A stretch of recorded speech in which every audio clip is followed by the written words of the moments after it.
Yo, what's going on, everybody? As you can see, I'm looking to the left. We got the NFL draft on tonight. Let me clean my screen up a little bit. We're a little smudgy. But we got the NFL draft on tonight, but we definitely will be talking hoops. We appreciate everybody who's tuned in right now on Twitter, on YouTube, or Twitter X, whatever you want to say, and on just TikTok. I know you got the people tapped in, so we appreciate y'all. We got a special jam-packed show tonight.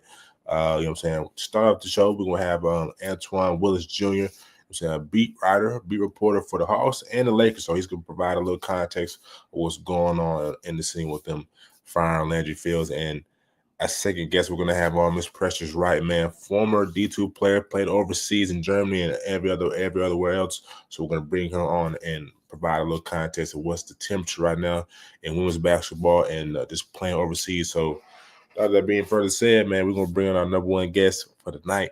I'm saying Mr. Antwann Willis.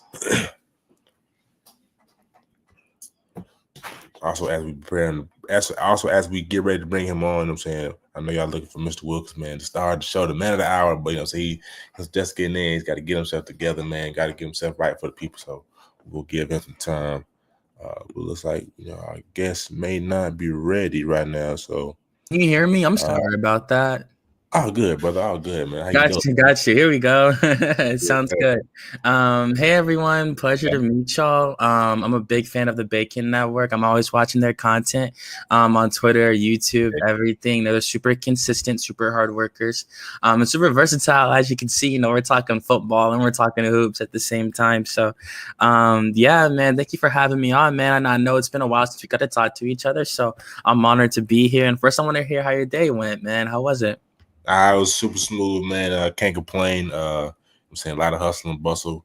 Had work, you know what I'm saying? Was getting myself ready to go over my notes for the show and, you know what I'm saying, helping positive move some things around. But it's been a good day. How was your day, brother? It was good, man. Same to you. Just had a, pretty, I won't say rough day at the side hustle. I'm always blessed to go, wake up and get to the money, I don't know if you watch UFC, but pay-per-view just passed. And one of the champions, Alexander Volkanovski, had a quote saying that adversity is a privilege. And I know, not everyone watches UFC and stuff, but I feel like you can really apply that to real life, with just taking every moment as a blessing, even if it's a hard day at work. Be happy you have something that can, help you build character and stuff like that. But not to get too deep, but yeah, it was just it was a decent day to say the least. Like I said, I'm blessed to just wake up this morning and talk some hoops with you, man. Again, I appreciate you for having me on. I want to give a shout out to Najeh, absolutely, the former classmate of mine over at Georgia State University. So we go way back, most definitely.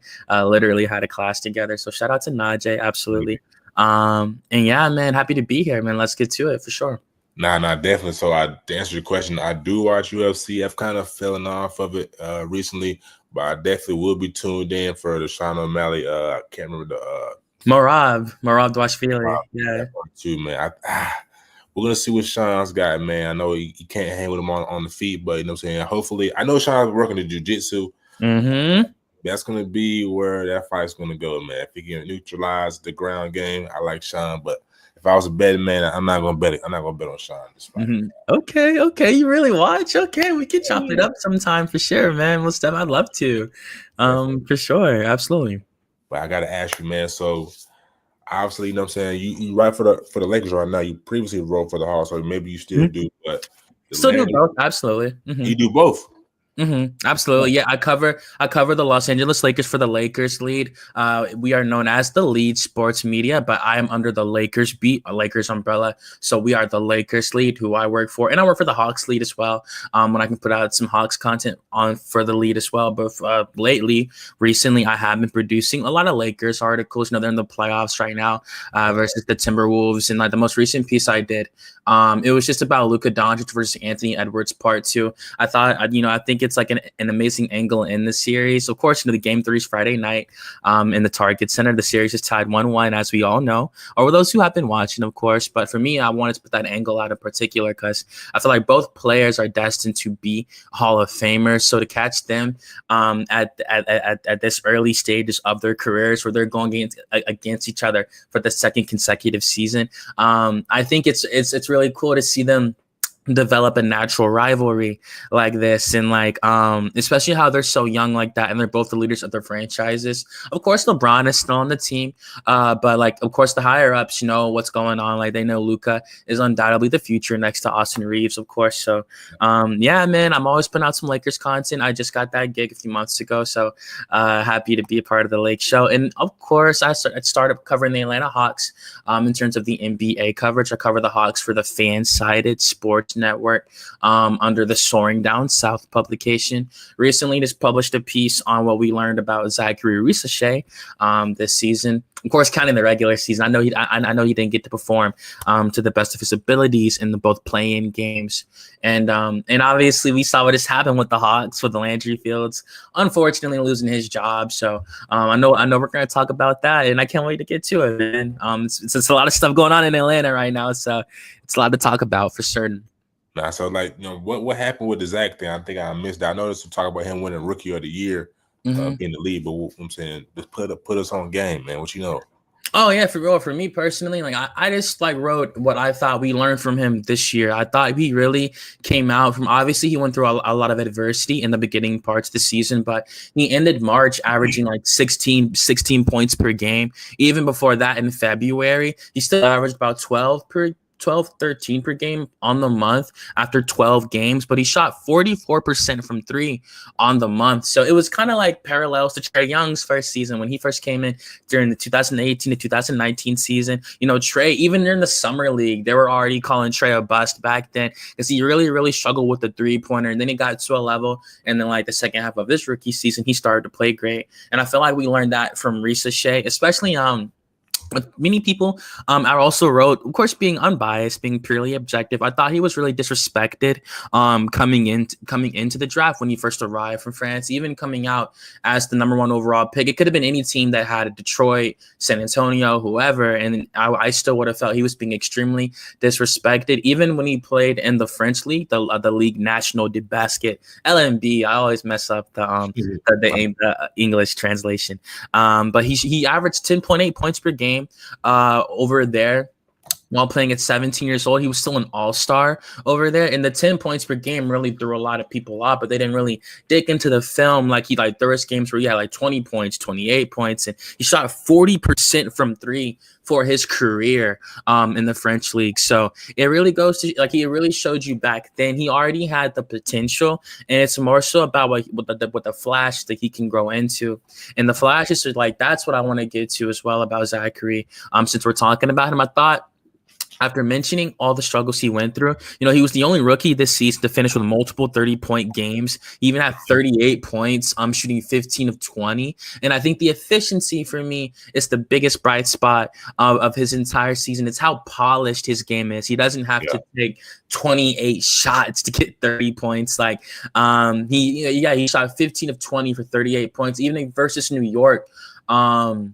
During his first 30-point game, he shot like 11 of 17 when he first had 30 points. He was 19 years old out there, dropping 30 points. And I get it, like there'd be some games he would drop 30 and drop 25 the next game, and then he dropped only 6 points or 8 points that third game. But I felt like it was more so about the flashes. Him being a teenager, that entire season to me wasn't talked about enough, and his rapid development near the end of the season really showed what he is capable of turning into.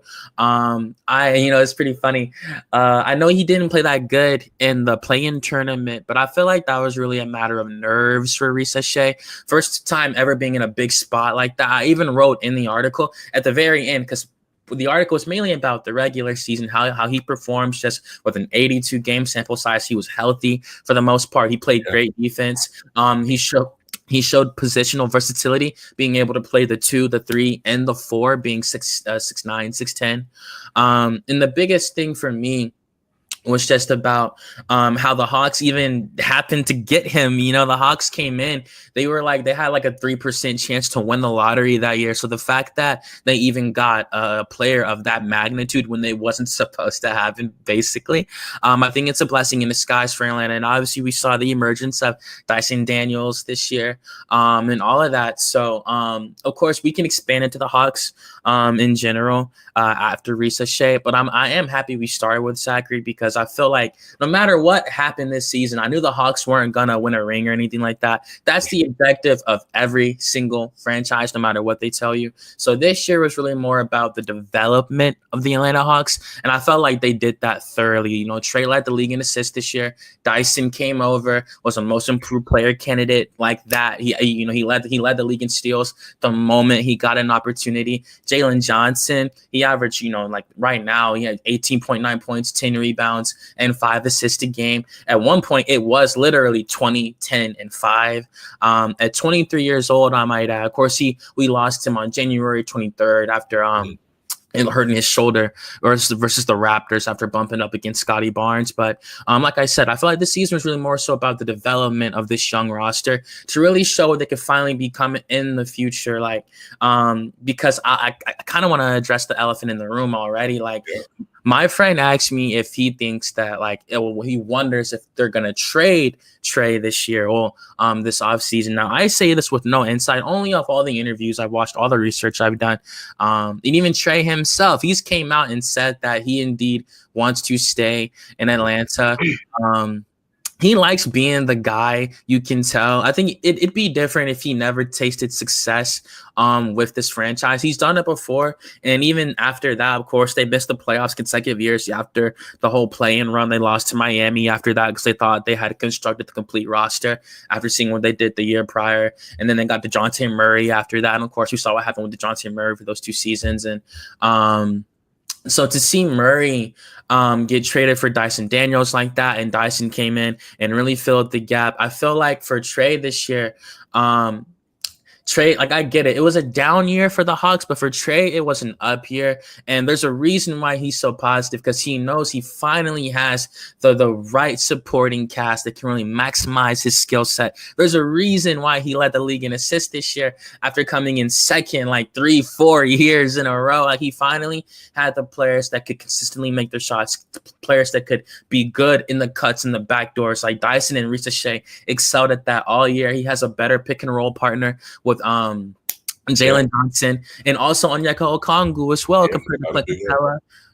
Because Double O can shoot the 3 in the midi compared to Clint, who could really only go for the alley-oop after trying to do a pick and roll. So even then what I said about Onyeka, he played great. He averaged 15 points and 11 rebounds after becoming the starting center. So every 6'9" center has their limitations, but I think with his agility on the offensive and defensive end and his 3-point shooting, accompanied by his overall defending versatility, I think the Hawks are in a good spot on the court. Of course, before we discuss the front office, things of that nature, I think on the court, I do think they are in a pretty good spot, regardless of them losing in the play-in tournament. And I get it. They had 2 chances and they lost. We saw how it went against Miami. That was a hard-fought game all the way down to the wire, and it still wasn't enough for them to make it to the playoffs. So you can tell that was really devastating for the Hawks, and that kind of gets into what I'm here for, which is why Landry Fields got fired, unfortunately. So I agree with you. I think the Hawks are doing a very good job at developing their talent. I cover the Hawks from the G League, G League level. So I got a different perspective. So I definitely see the development. But my thing is with the Hawks is the upper management. I think you're gonna get to it. I'm not 100% sold on Tony Ressler. As we saw with the trade of DeJounte Murray, it was really his son and Ressler kind of, push Travis Slank out the building, kick DeJounte Murray out the building. It's causing them, a lot of the uproar, Let me see the young man that they're bringing in right now to fill Landry Fields' position, unless you want to Onsi Saleh is his name. And they're pretty much bringing him in as somebody who's just coming in, managing the salary cap, trying to cut down debt. And you have to give credit to Coach Quinn Snyder, who's done a lot with less, or just a lot with what he's had to work with. Managing one of the most highest payrolls in the league. And he's got, like you said, unlocked Onyeka Okongwu. Got to get the most out of Dyson Daniels and Mo Gay. So like I said, the whole development, bringing in guys like Keaton Wallace. So a lot of guys. So do you agree with the firing of Landry Fields, and how do you feel about the ownership with the Hawks?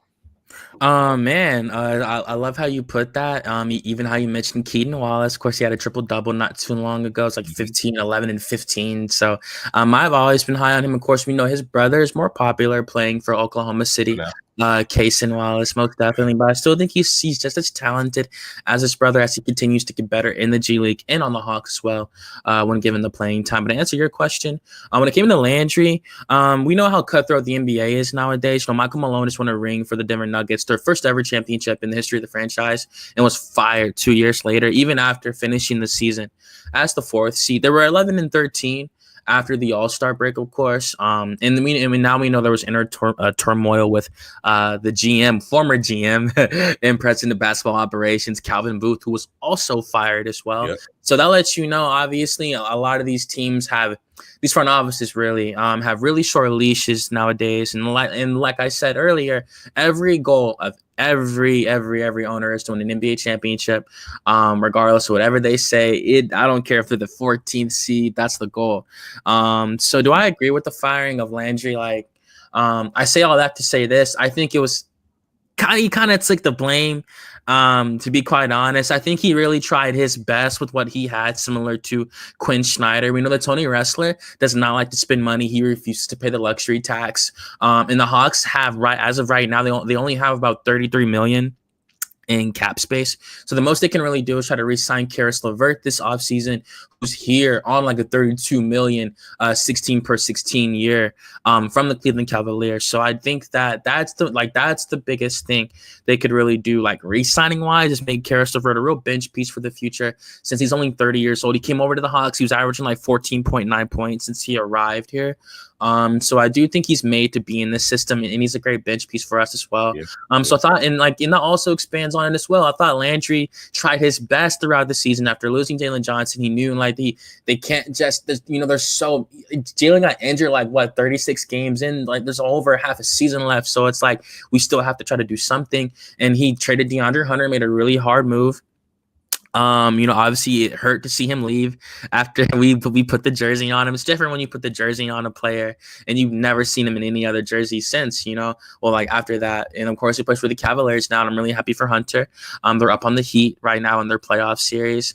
But trading him was essential because it rejuvenated the bench when he did that. It gave us Terrence Mann, it gave us George Niang, it gave us Karis LeVert. Some people aren't the highest on Terrence Mann. I like him. I like what he brings on defense. Wow.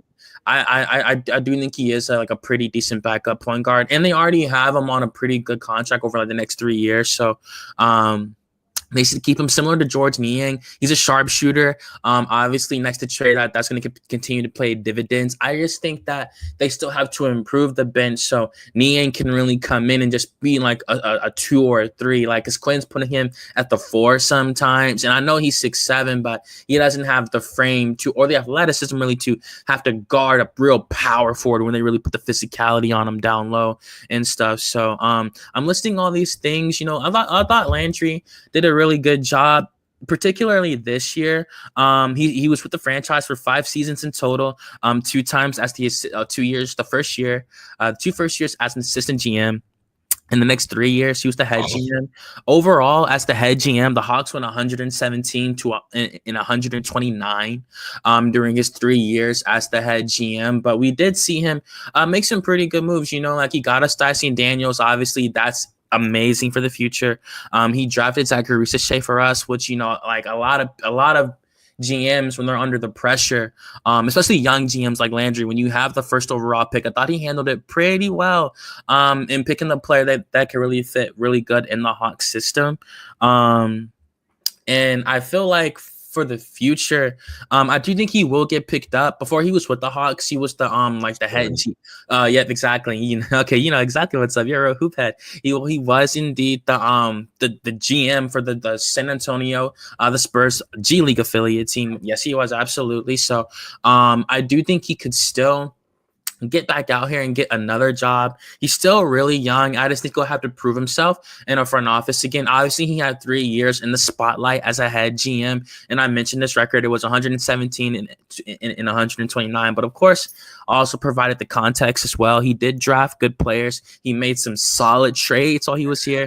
really flipping these players for the most that he could. Like, that trade was really just DeJounte Murray for Dyson Daniels. And like, he gave the Hawks haven't had a player make the first team all defensive team since like Dikembe Mutombo like in 1998. So it's been like a really, really long time since that happened. So the fact they got him at 22 years old, and Dyson is another player who during his exit media day, he did say he indeed wants to stay in Atlanta. Like like when you're saying stuff like when you're saying things like we're building something great down here, like I know, of course, they can all go through the motions and say that, but I think with this core in particular, they're all young, so they're all around the same age with each other. That's like all. Of course, they're not teenagers, but that's like teenagers going out playing grown men every night. You're gonna like form that bond with each other. Like, nah, like yo, I get we're younger than these dudes, but we can still beat these dudes, though. And those young players wouldn't be here without Landry. I thought he did a solid job while he was here. Again, I do think he will get picked up and maybe be like an assistant GM somewhere else. I'm sorry, continue. I was agreeing with you. I said, yeah, for sure. Even looking forward to the future. So the Hawks this summer, obviously, they're going to have to fill the gap. Like you did mention, they hired Onsi Saleh. And there were some reports that came out from the Stein line per Jake Fisher, the people's insider, as he likes to call himself. Shout out to Jake Fisher. He's really, really cool guy. I absolutely talked to him a few times. He came out with some information saying that the Hawks are going to try to pursue Bob Myers based on the relationship that he had with Onsi Saleh. Also, Tim Connolly of the Minnesota Timberwolves, because there's an opt-out option in Tim Connolly's contract. I get it. The Timberwolves are in a great place right now, but some GMs like, building teams from scratch again. And and sometimes it's guaranteed more money if it's a harder job, of course. And there were reports that Tony Ressler is willing to do literally whatever it takes to get that 5-star GM down here. Like I mentioned, Ressler, it's not like, you hear from him much in the press conferences and stuff like that, but fans can tell from his actions up above that he doesn't really like to spend that much money. I want to give him the credit. Ever since he bought the team for $850 million, the Hawks are worth about $3 billion right now. Even with their struggles, it's still a really lucrative franchise being based in Atlanta, Georgia, of course. He's a marketing genius. I give him that. He's, what I'm saying? I mean, Atlanta's going to sell itself. You bring in some entertainers. You got DC Young Fly courtside. Right. You let one of them perform. You know what I'm saying? We're going to come see you because, it's just the vibe of Atlanta. But like you said, very cheap when it comes to building a team, not really staying with certain players. I understand Navy Miller. I understand Lloyd Pierce. But I just think he's already taken the reins from Quinn about letting him build the roster how he wants to. So it's like things like that. It's like, what I'm saying? How cheap are we going to be? Because, the Hawks haven't been to the mountaintop ever. Yeah. St. Louis. So you gotta let somebody come in and do that thing, but I agree with you. And I do want to address that as well. For Quinn Snyder, obviously we see coaches have extremely short leashes nowadays. But I think when Quinn walks into that room, I think they have a lot of respect for him when they sit down and they have conversations. And they know the roster hasn't been the best on paper. But I do think that this next season will definitely probably be his last chance to really see what they can do, especially having another GM. And bringing in a new GM, that honestly, of course, it's Onsi Saleh. Just having a person with a new mindset, period, pulling the puppet strings. Like, I can't really tell you do I think they trade Trey? I don't. I just think off the revenue alone, off just everything he brings to the franchise. And it's pretty funny. Like, I'm always telling my friends, like, they think we're going to trade him. Say like you just take Dyson Daniels, Zachary Sachet, Jalen Johnson, and like Onyeka Okongwu, and all their skill sets and what they can all do for each other on the court.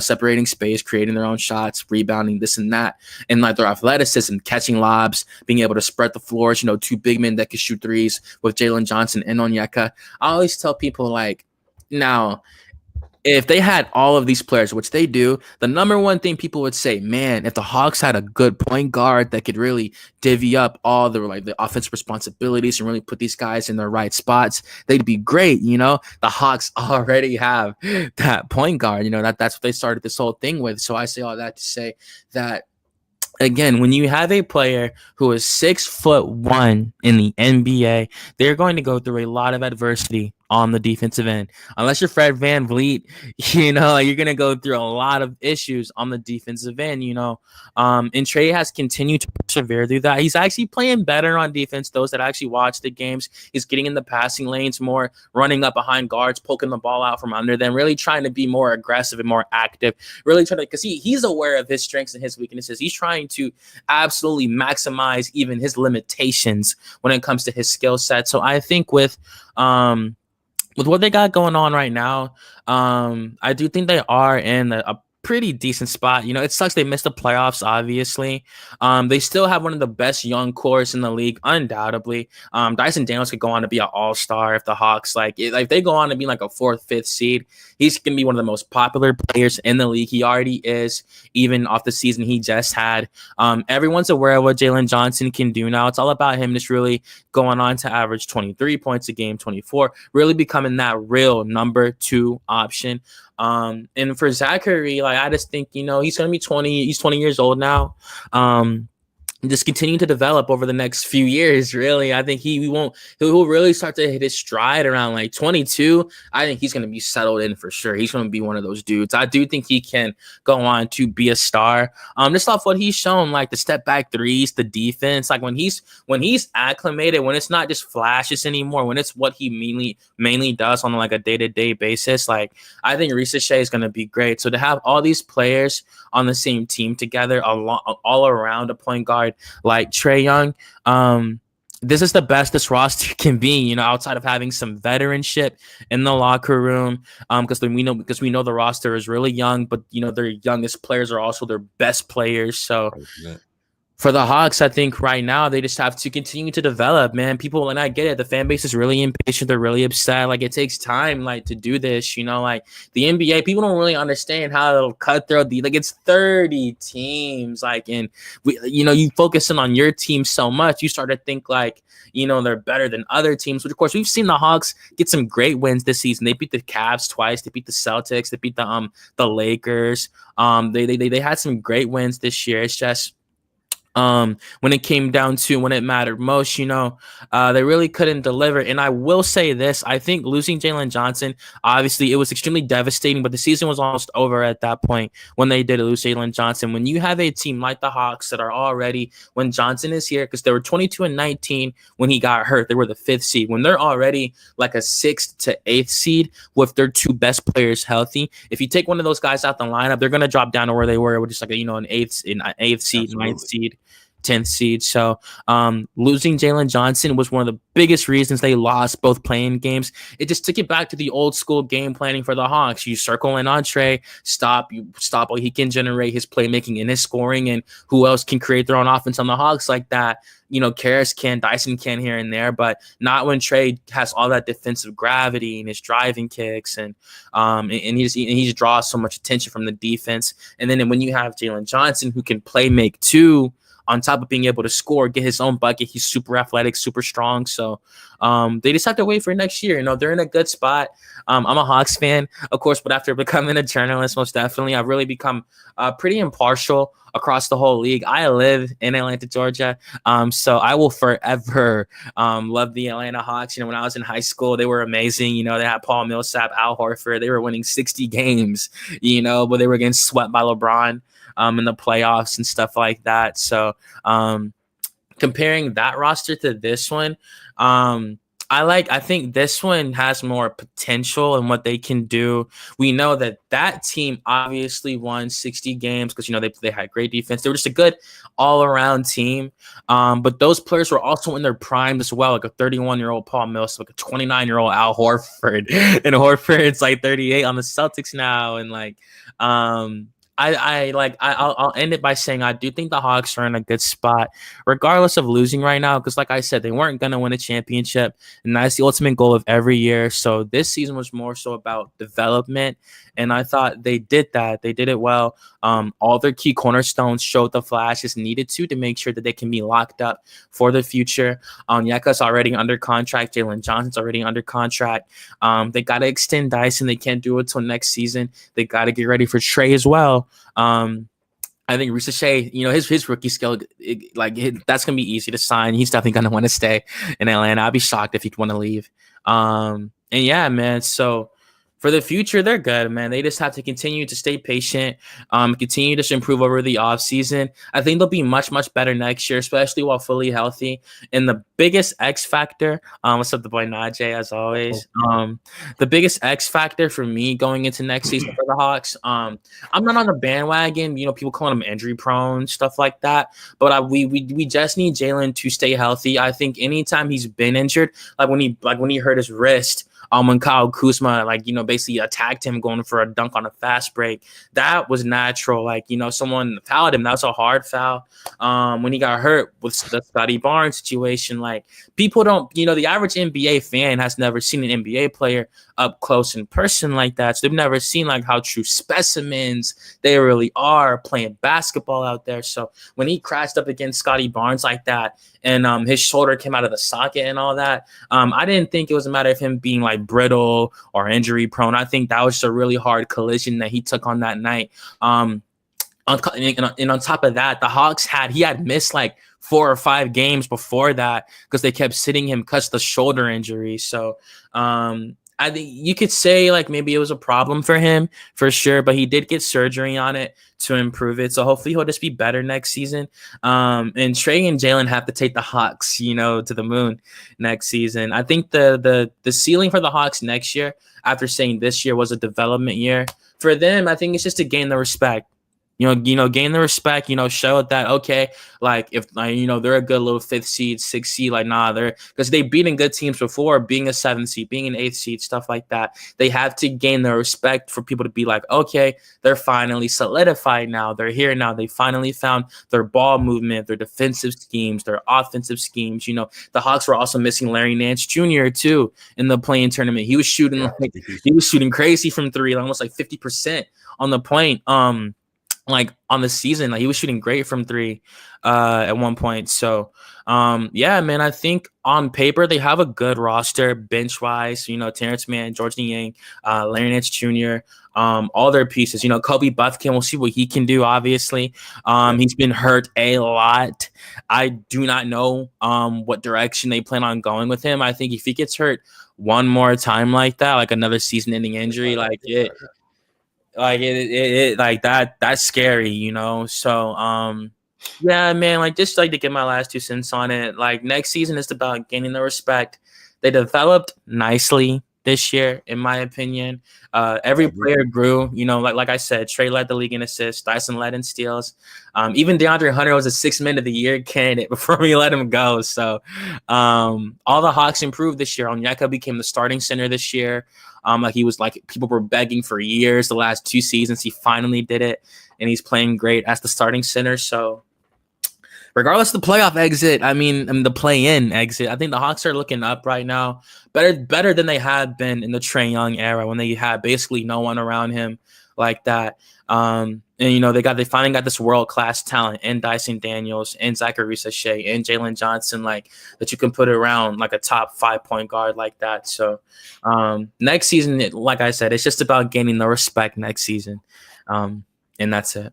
Nah, for sure. I agree with you. I'm gonna bring Najee because we got about 6 more minutes before our other guest chimes in. I agree with you to your point. This was a very good developmental year. Definitely with Kobe Buffkin being out to kind of put a tailspin and everything. But so I'm good for the Naj, man. Because the brother gave a very thorough answer. He definitely gave some insight about Bob Myers potentially being the next GM to come in. But if you I hope we'll see. I watched him interact with Stephen A. And I know everybody has their own opinion about Stephen A. But how they interacted, kind of, what I'm saying. Yeah, I feel a certain way about him. But for Naj, man, do you have any questions? Or concerns for brother Antwann just about the state of the Hawks, real quick? Not really. My only thing is, I know he said he felt good about Trey. Do you think? My question, why would you not want to blow it up with Trey? No disrespect to him. Obviously, he's a good player for the Hawks. He's done what he's done. But do you feel like Atlanta's hit their ceiling with Trey?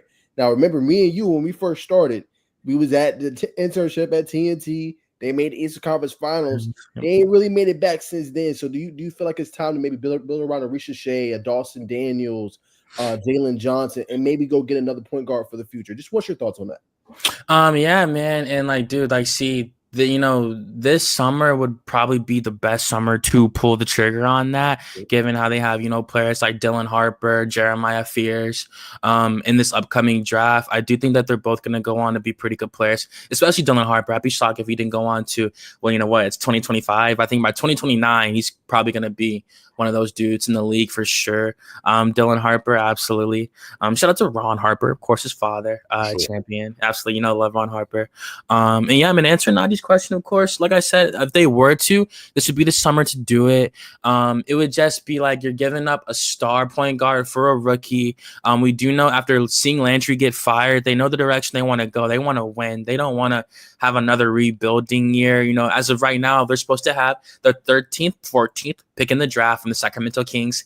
And they would have the Lakers pick as well. That's gonna be like a late first rounder. So, like they have the talent. They can get some talent this offseason, especially with this upcoming stacked 2025 NBA draft. But to answer his question, have they hit the ceiling? Man, it's just, I think that this is finally the core that we can see like what they can do. His teammates love Trey, like, because most of them were rookies when he was already a starter, already a star. And Jalen, I think he was on the bench when they made that 2020-2021 run. That I think he was a rookie that year, or he got drafted 2021, so he came in the next year. But with again, like I said, and that goes on to my point, I think. Because that shows you Jalen came in after, Dyson came in after, Zachary came in after. Like and it's the first year they're finally all getting to really play with each other and really see what what they're like. And we didn't get to really see Jalen, post All-Star break, him really even hit a higher level and really be Trey's co-star. So I think this season was just like I said, it was about the old school Hawks again. Everyone is circling in on Trey and what he brings. He was trying his best this year. He had multiple 2020 games.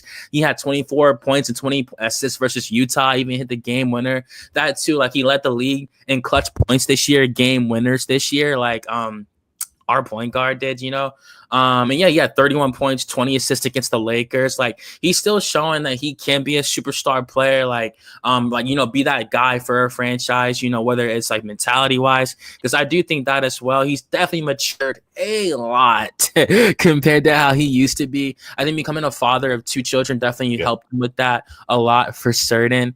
And I think that too, we've seen him ride for his teammates out there. He's damn near getting ejected out of games because he's riding for his teammates. And I think that shows that like he freely feels like that the leader of this team now. And like I said, all these dudes were rookies when he was already a star in the league. So they have a lot of respect for him. And like, this is the core that they finally needed all along to maximize his potential. Like he's never ever gonna be like a lockdown defender. I don't think it's ever gonna happen like that. But they finally have the defensive wall around him that can fortify that. Like I think all the Hawks have like outside of Trey, from the 2 up to the 5, they have like 6'11" wingspans, including Dyson Daniels. So they're a really, really long team. Once Ricochet gets more acclimated, once he becomes an even better defender, an even better shot maker, that's even less scoring for Trey to do. Dyson already went from 5.8 to 14.1 this year.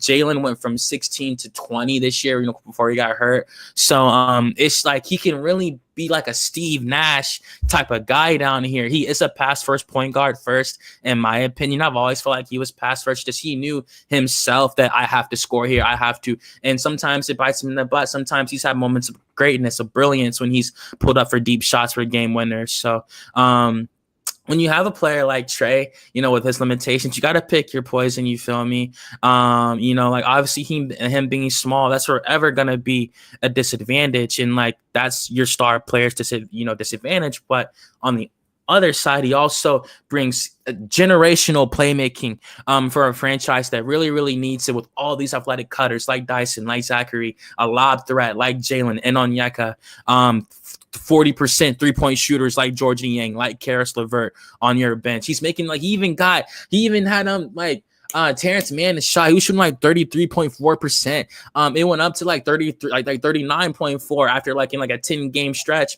just playing with Trae, just getting in better spots, shooting corner threes instead of having to create his own shots and things of that nature. So I think this is the core that they've been waiting for all along. I think that's why they fired Landry, because they really want to have that 5-star, like that really take them to the upper echelon of the Eastern Conference finally. And they have the roster to do so. The Hawks haven't had players lead the league in statistical categories in so long. So to see Dyson lead the league, I don't know, I've said a million times at this point, but your backcourt, your point guard and your shooting guard both led the league in an offensive and a defensive category. That's the parallels of each other. I mean, that means you're bringing the best out of each other. And Dyson became a better scorer next to Trae, and Trae has been on record a million times saying that Dyson has been a massive inspiration. Even Bogdanovich, before he got traded, said he was the catalyst for making them play a better defense this year. So they finally got all the pieces needed. They're all super young, too. They got what they wanted. They always wanted Trae to be the star. He's only 26, so he's still young. And they have all these developing pieces around him, including a real second star, in my opinion, in Jalen Johnson. He did everything he was supposed to this year. When Trae was out versus the Celtics, he had 18 points, 13 rebounds, and 10 assists that game, on top of Dyson, who I think he had 28 points, 7 rebounds with 6 steals. 7 assists with 6 steals. So, in that too, there's been plenty of games where Dyson had 25 points and 9 assists with no Trae Young. So, if they have this much versatility, with on top of what Trae can bring, I think they at least have to give it like another season. Like I said, they didn't have their second best player, and given what the Hawks are, a middle of the pack team, you gotta have both your best 2 stars healthy to even have a chance at succeeding come the postseason. And we saw how it went for them in the postseason without their team being fully healthy, missing Jalen Johnson, missing Larry Nance Jr. So I think, do they trade him this summer? I highly doubt it. I'd be shocked. I'd be so shocked if they not even being a fan, just being a straight like reporter on it. I'd be kind of shocked if they did it. It just all depends on the package. Like I said, this would be the summer to do it, the draft, because you can get a Dylan Harper, someone is going to be a star. He size wise, he'd be an upgrade. He's 6'6", compared to Trae Young, who is 6'1". That means he can have a better defensive potential. I don't know if he'll go on to be a better playmaker than Trae. I think Trae can really go on these next few years to really be that, 2-time, 3-time assist leader, really being like that dynamic passer and scorer, because it's rare. Ooh, I'm sorry about that. It's a fire alarm. But yeah, we'll see what happens. But what's your take on it, Najeh? Yeah, I mean, no, I 100% agree. I think he complimented the team well. I think you've seen everybody take a step forward. When he was dealing with injury, Jalen Johnson really stepped up. That's what I said. I think you guys got a cornerstone piece in him moving forward. Dyson Daniels, obviously a great defensive piece as well. The talent is there. I don't want the Hawks have kind of been stuck in this like mediocrity, play-in, not really, I think fully realizing their potential. And I think sometimes you might have to shake it up. I think Trae Young's a great player, but let's see Trae in another system. Let's see him maybe with a San Antonio. Let's see him, maybe potentially up north. Let's see him just somewhere else where he can really, get all of his talent out of him. You know what I'm saying? Not saying the Hawks can't do that, but maybe somewhere where he don't have to be the main piece, right? Okay. I think Trae as a number 2 would be elite. He's elite now, but I'm saying as a number 2, as a guy that he can complement somebody else. That's all I think Trae is missing. That's all I'm saying. Let's not waste his talent. Let's put him with somebody, or let's put him somewhere where he can thrive, right? Like I'm thinking, like, you're gonna call me crazy. I know they're a rival, but no. What about Trae in Miami? Him and Bam and him and Tyler Hero. That'd be a nice combination. That's his thoughts. I'm just throwing stuff out there. You know what I'm saying? Pretty good, bro. No, that was super realistic, bro. Super logical. It's not a hot take or anything like that. No pun intended. Because it's Miami. Yeah, man. I don't know if Eric Spoelstra would be a really big fan of Trae in terms of his defensive liabilities. I think he's the kind of point guard that he would low key. Man, if there's a single possession where he lets a guy blow right past or anything, he's getting benched immediately. It definitely takes it takes a proper system. Miami does play good defense. They're also got some athletic pieces too. They got some great shooters like Duncan Robinson too. Tyler Hero with his scoring prowess, he could for sure flourish in a shooting guard role, absolutely, while also being a playmaker, kind of like Austin Reeves over in Los Angeles right now, literally. It would really depend on, like, again, what the Hawks get for him.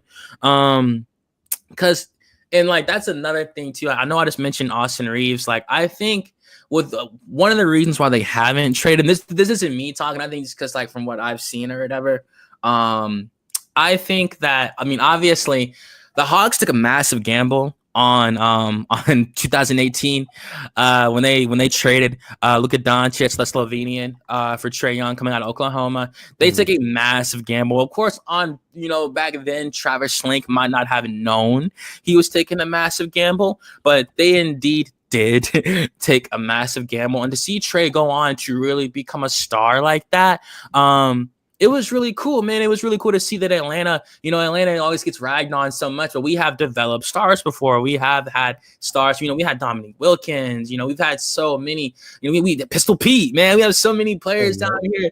We had so many guards and stuff, and we have developed stars before. And to see Trae to go on to really be the type of player that that can lead the league in assists, really can have 24 points on top of 12 assists a game, and that really showed. He did it in Oklahoma. He had led the NCAA in scoring and assisting. He was in college, so he really literally translated his game. Like, he's the second year he was averaging like 29 points and 9 assists a game. His sophomore year. So for me, it's and I only said that they took a massive gamble because he's basically, I get him. People might not consider him generational, but he's a generational Hawk. He's definitely one of the greatest Hawks to ever put the jersey on. They had Joe Johnson, Al Horford. Joe Johnson was a 7-time All-Star. I love Joe Johnson. But I think with Trae, obviously he just has the torch right now.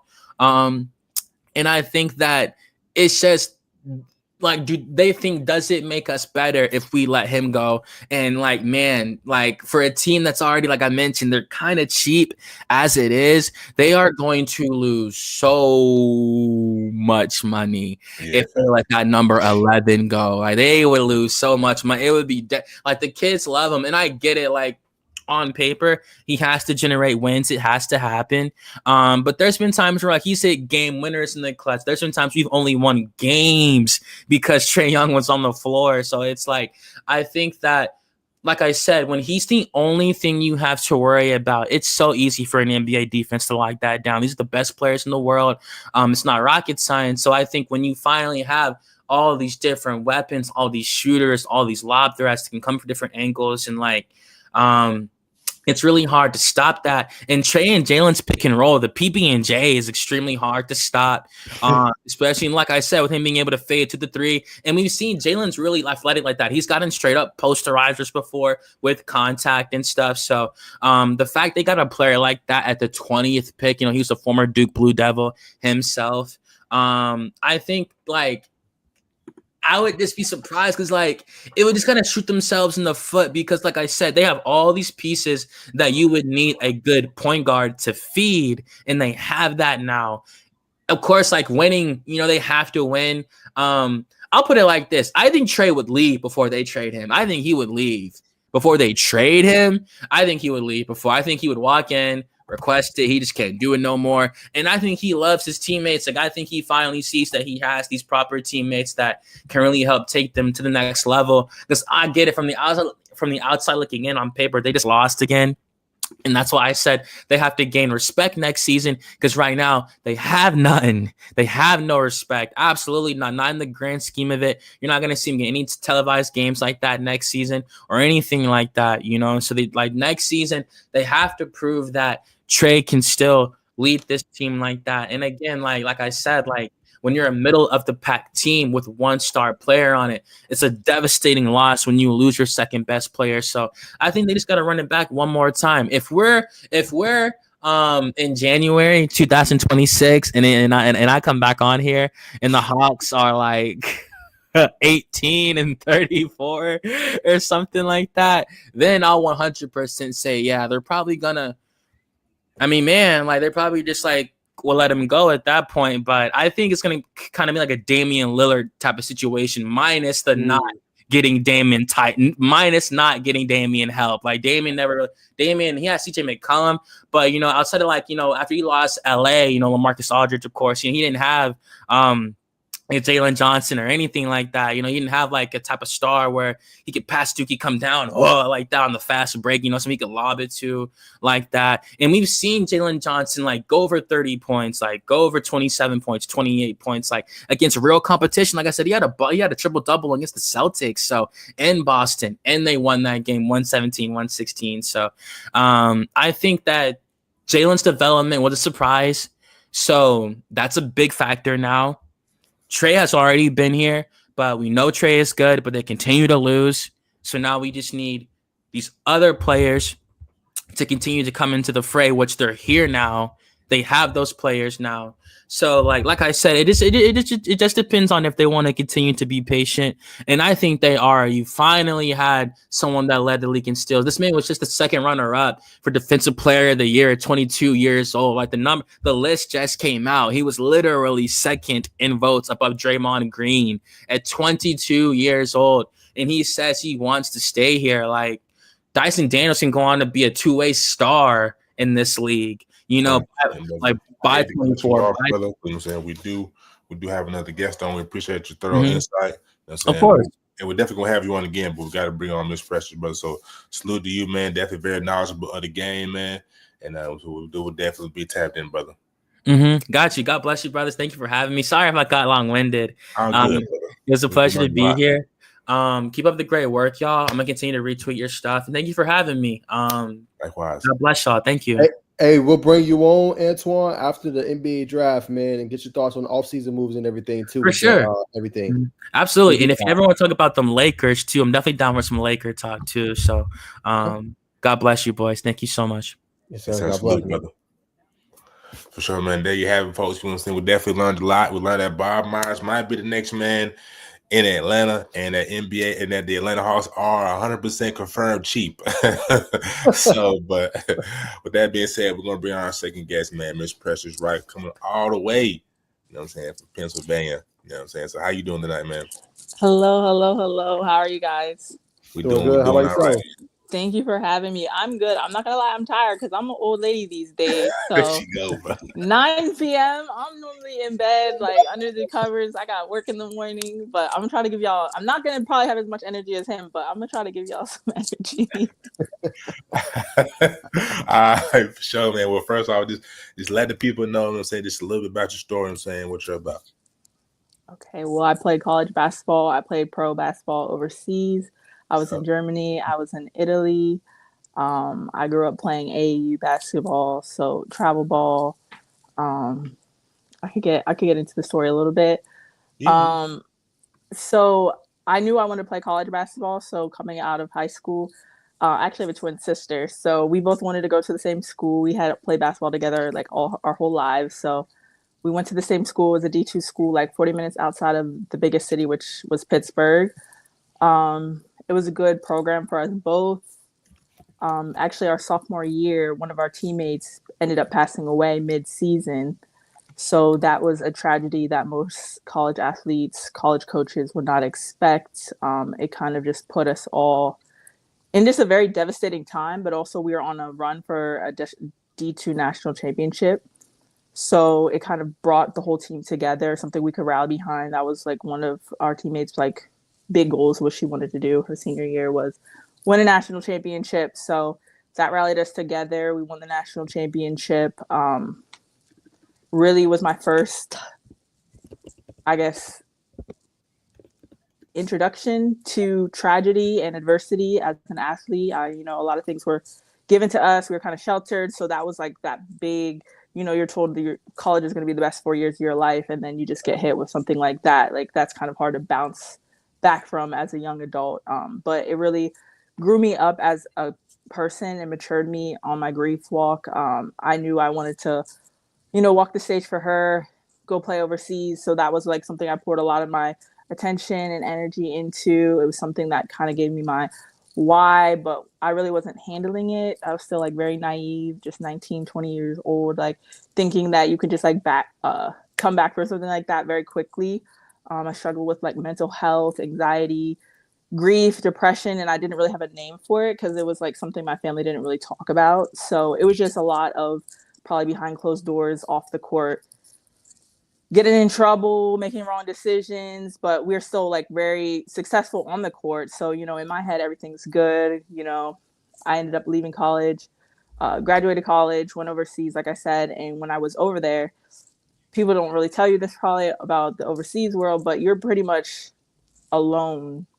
Mm-hmm. Like, you have your team, but they all speak a specific language. So, and that was actually my first time traveling. I got my passport just to go overseas. So that was my first time out of the country from my family as well. So, you know, I sat down, long nights, quiet nights, you know, I'm 6 hours ahead of my whole family. And that's when I actually had a time to like process what happened and process that loss and that grief. And it was definitely an eye opener. And that's what kind of started me on my journey with just advocating for grief, because it doesn't always look like how people would expect it to look. You know, it's like a silent killer if you don't handle it. So yeah, I just really had to find my why, find my reason to play basketball alongside. It was bigger than the game. It was bigger than everything that I could imagine. And that's really where my purpose with the game came into play. I was coaching over there as well. And when I got back, I knew I wanted to invest more into my community and invest more into the younger generation and invest more into, you know, athletes that look like me, sound like me, had the same journey, similar journey as me. And I ended up actually, I wouldn't say recommitting to God because I was always a Christian, but I think taking my faith more seriously and knowing like there's a bigger purpose than this and you're blessed to do things, and life is like became more like sacred to me. You could do, you know what I mean? You could be here today, gone tomorrow. So I really started to get back to my community and find my passion and find the game within the game, which is really just giving back and being present. And my teammate, she loved the kids. She would always say, Nini, love the kids. So that was something that I paid homage to her by like volunteering for camps and coaching people when they needed some like extra coaching. Parents knew they could hit me up to like work with their kids. And it really became a passion. It like gave me my purpose, I'd say. So here we are today. That's the media timeout version. Keep it short. Keep it short. I like that. For sure. I'm gonna give you a question. I'm gonna bring Najeh to kind of, you know what I'm saying, diversify it up for the folks, man. But definitely an inspiring story. So just what did the game, you know what I'm saying? Because you kind of, when you're going through adversity and you're playing the sport, you kind of got to get lost in the game in the process. So just what does the game of basketball mean to you? That's a loaded question. It means a lot. It means everything. Like I said, it was my tool to express myself growing up. Like, you know, there's always going to be a ball. There's always going to be a hoop. You go to the park if you're stressed out. If I needed to, like, you know, think about something, I wouldn't go typically to my parents right away. I would just go and play in a park and just have that time with myself. So it was really like my way of processing things. It also was my family's like way of bonding. So I just remember like travel basketball. Hey, you know, your mom's piling everybody into the car at like 6 a.m. And it was like our point of communication. Like she would have us all in the car and she knew she could talk to us for that 2 hours, 3 hours, whatever it be to the games, or 6 hours. And we talked about everything.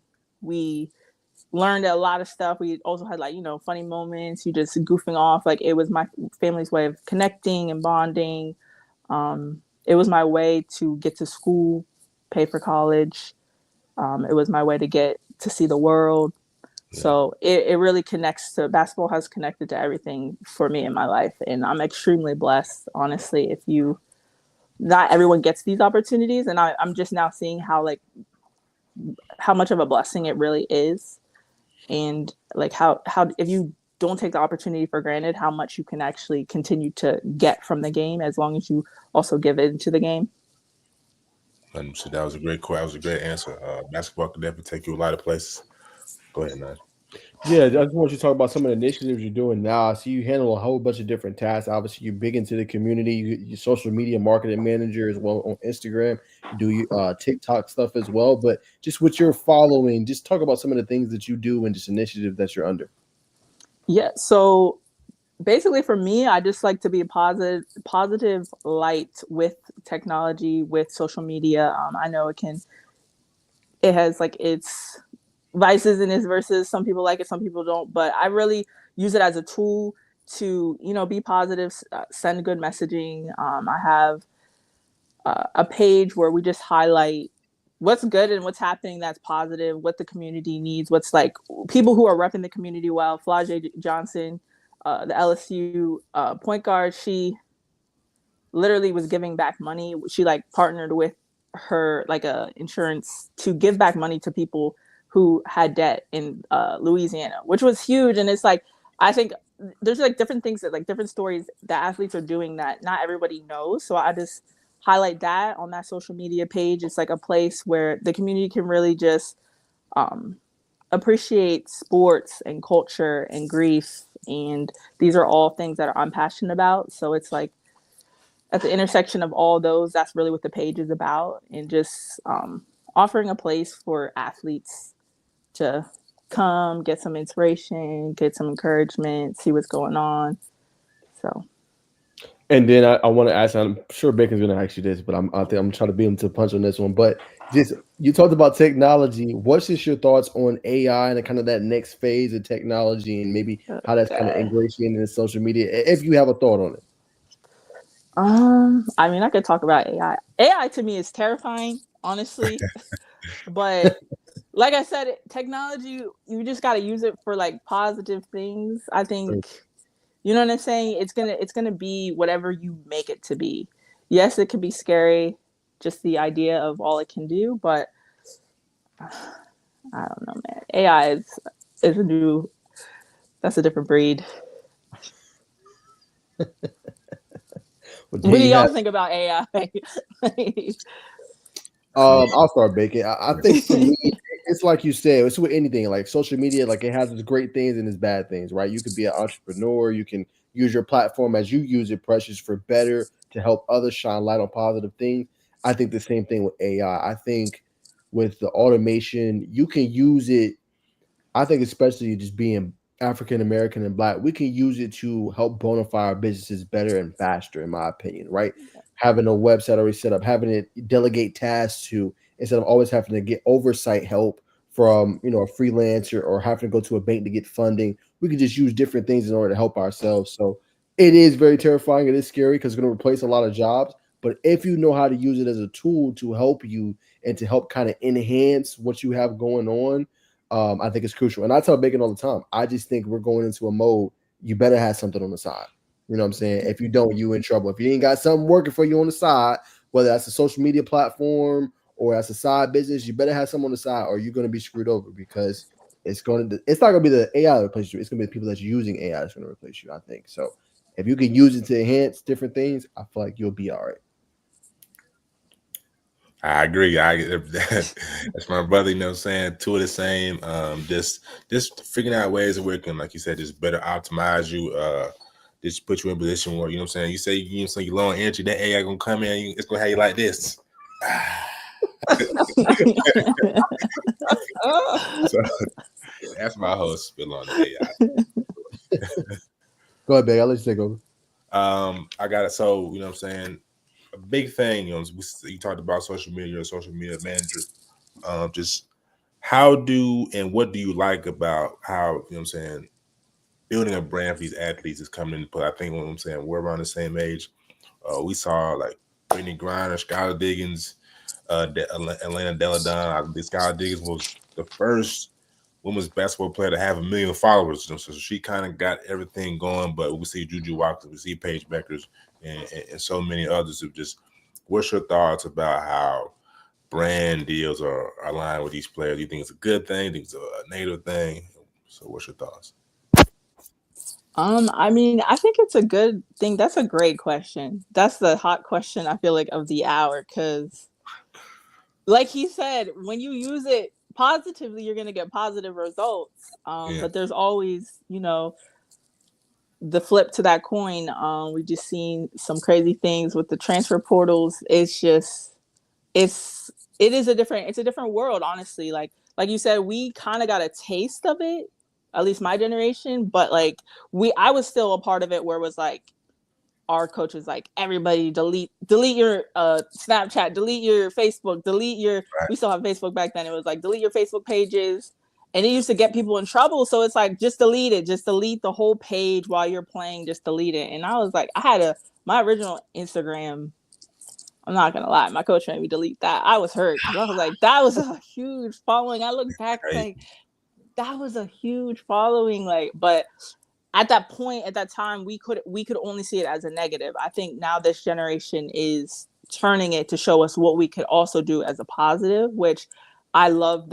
You get the kind of behind the lens, you get the deeper stories. I think that helped the women's basketball programs immensely, because it's like you could see what they do off the court, and that you get that like relationship. You're building more than just like, you get that community. Like, we get to see what you guys eat. We get to see KK and Paige on the live stream, and like they get clips and they get edits on TikTok, and now they're like, have more people can see who they are, or like, you know what I'm saying? So I think it's a positive, but let's see if we say the same thing in like 5 years, 10 years. Because the transfer portals. I just know that like without them putting guidelines, it could get busted wide open crazy. Like the transfer portal, and when you start talking money like that and you're 18, 19, 20, you know what I'm saying? Like, would you make the same choices you would make when you were 18, 19, 20 today? Probably not. I would not, so So I don't know. We'll have to see how it all plays out, but the majority right now seems positive. So what do you guys think? That's a hot topic. That's a great question. That's a great question that you asked. Yeah, I think you need some oversight for sure. Obviously, you said with the players, it's beneficial. It's like if you're using it for good or not, kind of like you just said, that flip of that coin. I do like the player empowerment. I think they should be able to, if the situation is not working out after, let's say, like 2 years, okay, yeah, you should have that open availability to go see what else is out there for you. I just don't like, okay, hey, I enrolled in a school in January. I'm leaving in May. I'm leaving in, we're saying March, whatever it is. Like, you're just wasting people's time at that point, right? And then when it comes to NIL, just having it where, I mean, it's basically, I wouldn't say it's not amateurism no more, but have them sign contracts. Like, there's stipulations. Like, when you go to professional leagues, I know you know this well, you got to abide by certain things. You know what I'm saying? And if you don't, then the contract is cut. So I think just not having those players abide by and them leaving whenever they want, it's not setting a good example. Because it's almost like you got to treat them like they're professional. Even though they're super young, they got to know what it takes and what it means to be a professional. Because if you happen to go off to another league, a WNBA, overseas, whatever it may be, you don't hold to it, you're done. And your career might be over. They should know that and know the severity of it, in my opinion. And so to that point, you know what I'm saying? Because I definitely feel like people need more insight on just how does the process work of, you know what I'm saying, getting contracts to play overseas, and you know what I'm saying, what is it like? Like you told me yesterday, I believe it was yesterday we spoke, you know what I'm saying, during your time in Germany, you know what I'm saying, the coach was kind of, he was a little tough, so just walk us through that process, and you know what I'm saying, what should be better avoided, you know what I'm saying, along that road. Definitely. So the process, I declared pro like right out of college. I went to a few combines. I will speak on this because I know there's a few people who've been scammed. Even my personal friends and teammates have been scammed. There's a lot of scammers out there. The situation that I was in the first time actually ended up being good, but it still felt sketchy. I'm not gonna lie. So hopefully they work on more opportunities for us to stay in America, because that's gonna keep us the safest. And but it's a vulnerable situation. I think you just have to be honest with yourself and your skill set and where you're at. So I went to a D2 school. I had to be honest with myself. I'm at a D2 school. Not a lot of people know who we are or who I am. And I haven't had those big school experiences. But going into my junior, senior year, I kind of had a feel that I wanted to go overseas. So I knew I had to put in extra work. So I didn't go home during the summer. I was on campus. I was still practicing.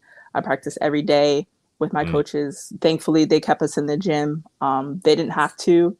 Even when we didn't have a program, they could just like write us a program and we could work as a team. Like a lot of our teammates, after we got that first national championship, they were like, we were hungry for it. So I think you just have to know that what you put in is what you're going to get out. So if you know going in like junior year, senior year, you want to play after college, if you have the opportunity, you also have to hold yourself accountable to, you have to be a gym rat. You don't get to pick and choose what days you want to be an all-star. You got to be in the gym and you got to practice like an all-star.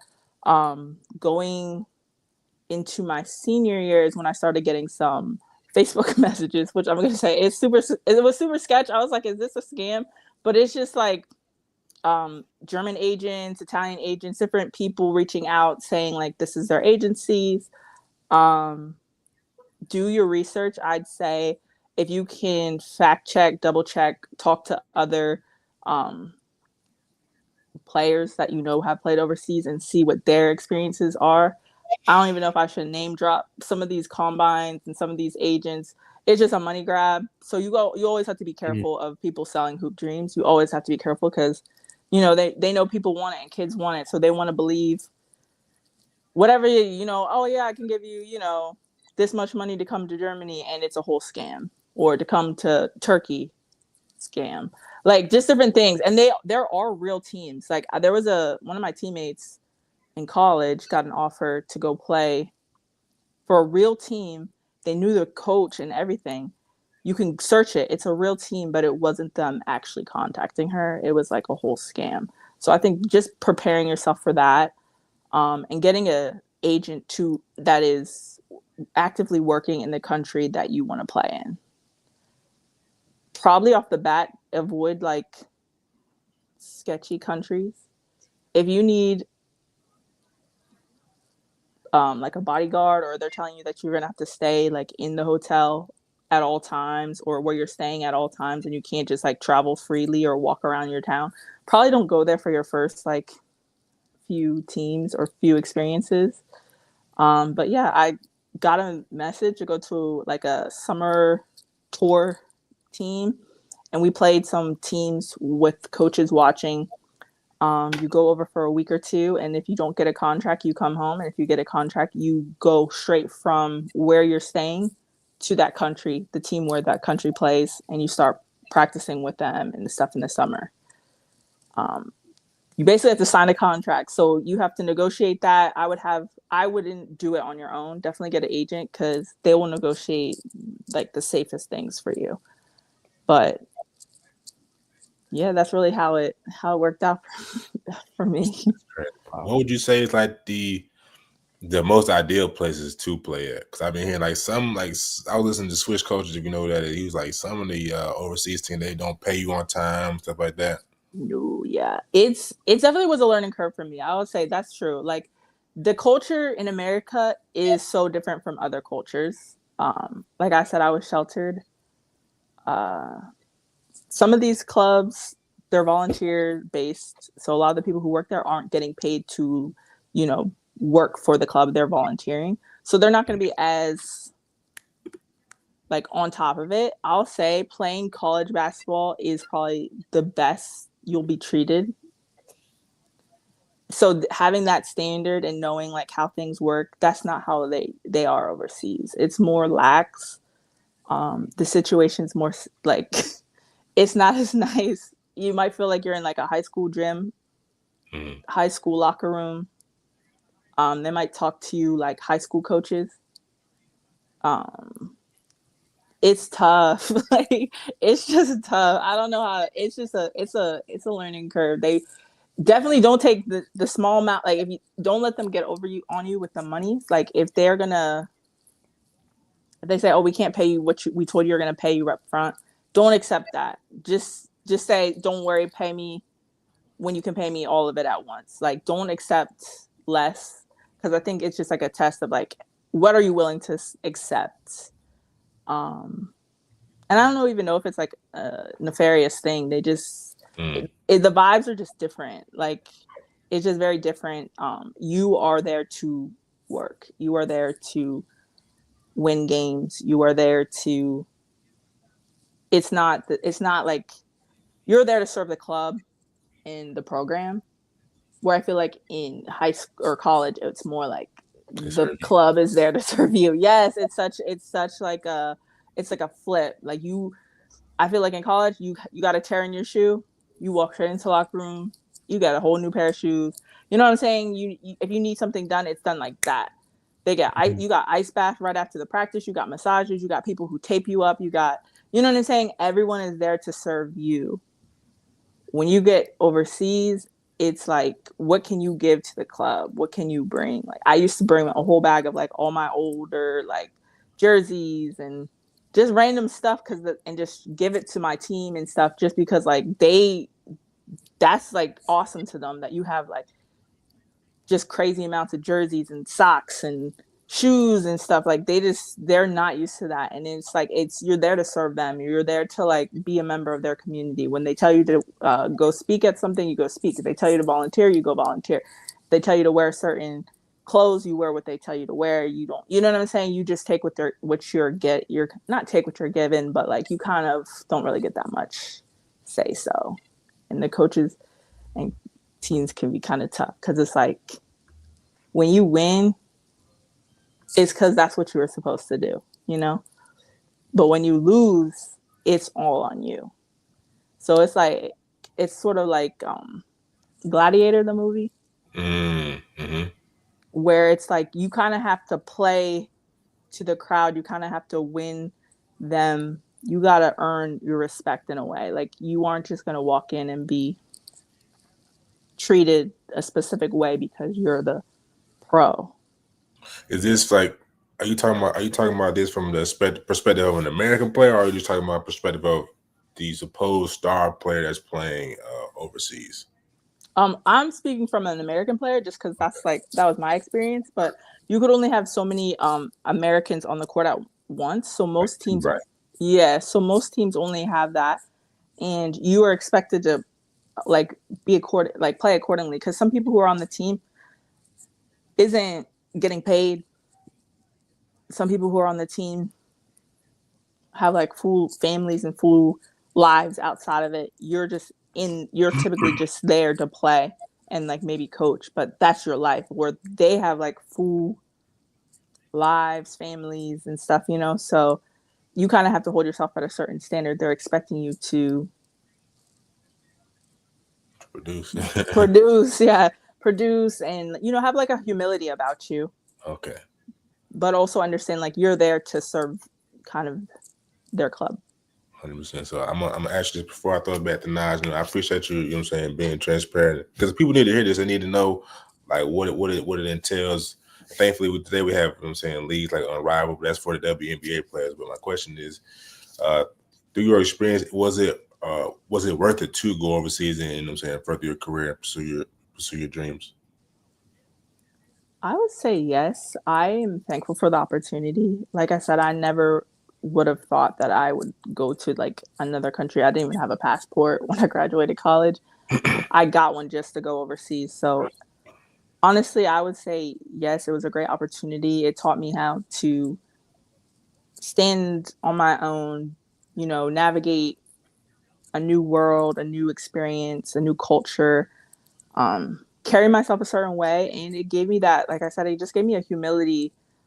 I wouldn't have seen the world from the perspective that I have now hadn't I been like transplanted into another culture and just kind of made to figure it out. So I would say it's a good opportunity.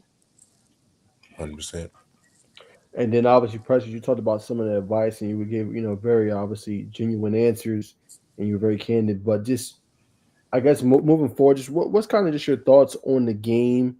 Obviously, we know about the NIL, we know about obviously the girls using their name, image, and likeness, but just the progression of the sport, and maybe how girls can just benefit, not just necessarily in college, but also going to pros. Could you break the question down into two parts? You said say your question again. It was a great question. Yes. I just want to make sure I answer. Yes, ma'am. So I would say, just how would you say girls can just benefit just from this new era of just NIL, right? But also using it to help them get to ultimately what they accomplish. Like not letting it just like, okay, it's NIL, I'm gonna make all I can in college, but also being ready for when that moment comes and being the true professional pro as you've described. Yeah, I think basically just being prepared. I think for me, I kind of was just like, oh, this is a great opportunity. I'll just see how far I can take this, go with the flow type thing, which I think isn't bad. But I think if you go into it with a mindset that how you've attacked everything as an athlete, you will benefit. You won't just get as much as you can get out of it, but you will also help others. So yes, it's all about performing, it's practicing and like playing the sport to your best of your ability, but it's also about, building a community, making sure you are, you know, present, letting people into the world of your, like into your world a little bit, I'd say, being a leader, being a voice, being active, showing up, doing the right thing, standing for the right thing, and just encouraging one another. You know what I'm saying? Which I think just being a young woman these days, we see what's going on. It's crazy. Times are crazy right now. Times are crazy right now. I think it's also our responsibility to help one another and just be smart. You know what I'm saying? I don't know if I answered your question, but that's what's my advice. No, you did. No, I appreciate that. And then just what would you just say maybe is good things to just embark on? Maybe if they're interested in maybe, kind of going down your path or just, just different business ventures that can maybe help them just off the court. I'd say get on LinkedIn as soon as possible. Find a mentor as soon as possible. Find a few mentors. Be a mentor. Be who you needed. I think when I was young, I was always like very inspired by the older girls around me. Alyssa Thomas is from our area. She's one of the biggest basketball players to ever come out of our area. She's, I think, the best basketball player or most underrated basketball player in the WNBA at this moment. And, she doesn't you didn't hear that much from her. You're hearing more from her, which I love, but she didn't always talk the loudest, but she was such a leader in the sense of, she was doing good in school. She gave back to the community. You know what I'm saying? Like she was herself, authentically herself. She's married now. She's someone to aspire to be, because even if you're not, say, a social media person and you don't want to be in front of the camera, you can still build something to have after the game. You only get that small moment where you're actually playing. So I would say the best thing you could possibly do is be like, okay, if I like fashion, what can I put aside that when the game is done, I have this to go to? What internships can I do during the summer? You have so much time as an athlete to honestly do things. If I was overseas again, I would be finding either some remote internships or something to be filling my time and not just I don't even know. Sightseeing, you can only do so much sightseeing. You could easily do an easy 21-hour-a-week internship. Or I was a great athlete. I wasn't as serious when it came to my school, so I had to work a lot harder once I got out. I would just put a little bit more effort into my academics. And if books and traditional education isn't for you, look for entrepreneurship workshops, look for hands-on STEM stuff, learn how to code, learn how to, if you're interested in gaming, do the esports. LeBron has his esports teams. You have different people doing different ventures. It should show other athletes you don't only have to focus on the sport that you have in front of you. You can do a whole bunch of different ventures. If you're interested in stuff, just Google it and start there and keep building. For sure. Now, I don't want to keep asking you advice questions, but I do want to unpack just a little bit about the mentorship. I feel like me and Bacon could possibly learn from you when it comes to this. Now, we've tried approaching.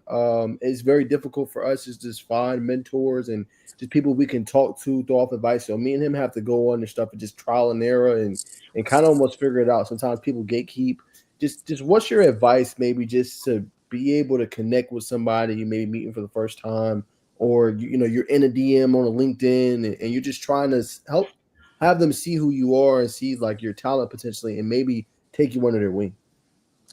I always appreciate a LinkedIn post or a LinkedIn message. I know a lot of people message on LinkedIn, so sometimes I neglect my LinkedIn messages. So if you don't get responses, that's okay. Those aren't your people. Just keep sharing a little blurb. Also, you can give something before you ask. So a thing I like to say is like, hey, this is who I am. I see, you do this and that. Maybe I could help you with some social media. This was me like 2 years ago. I started with like 10 followers on LinkedIn. I didn't have a LinkedIn when I got out from playing overseas. So I was like, let me polish myself up a bit. How I built my following was really putting myself out there, saying who I was, saying what I did, being honest with where I was at, and saying like, how can I help you? You might be asked to go to a gala or help somebody with. One time I was helping them, they gave a presentation. I just handed out their papers. And you just build those authentic relationships. Don't go into networking as a building block for your career. Like, genuinely build a relationship, because there's still people that I talk to and that have helped me a lot just off of asking how you can help them. And, when you're going, you build that relationship like, hey, how can I help you? They're like, oh, I actually have this event coming up. I need someone to tell people where to go down the hallway. That's just an hour and a half of your time, but that will go a long way. You'll meet people while you're there, typically, and you've just built an authentic relationship where they will be more inclined to give you the information that you wanted, even if because sometimes LinkedIn gatekeeps just the email address, and you need the email, Yes. need the email address to even send the message. So it's like, do you know their email? It's like, well, if you start the message on LinkedIn, like, how can I help you? You can set it with, do I have 10 minutes to talk to you? Could I have 10 minutes of your time to talk to? They're like, yeah, just add it to my calendar. I'm like, hey, can you send me over your email? I'll put this on your calendar. Right there, you got the email. And it's not even like a sneaky thing, because you can follow up with people and continue to talk with people, but people are more inclined to give you their contact information after they've built that like rapport. Like, some people don't want to just hand you the keys, and that's okay. And some people just gatekeep because I don't know why, but those aren't the people for you, because your people will come, and as you continue to build like your community and authentically be yourself, the right people will come. And hopefully you won't gatekeep for other people, and they won't gatekeep for you. And that we'll start the culture where you just don't gatekeep. We just give all the keys as freely as we can.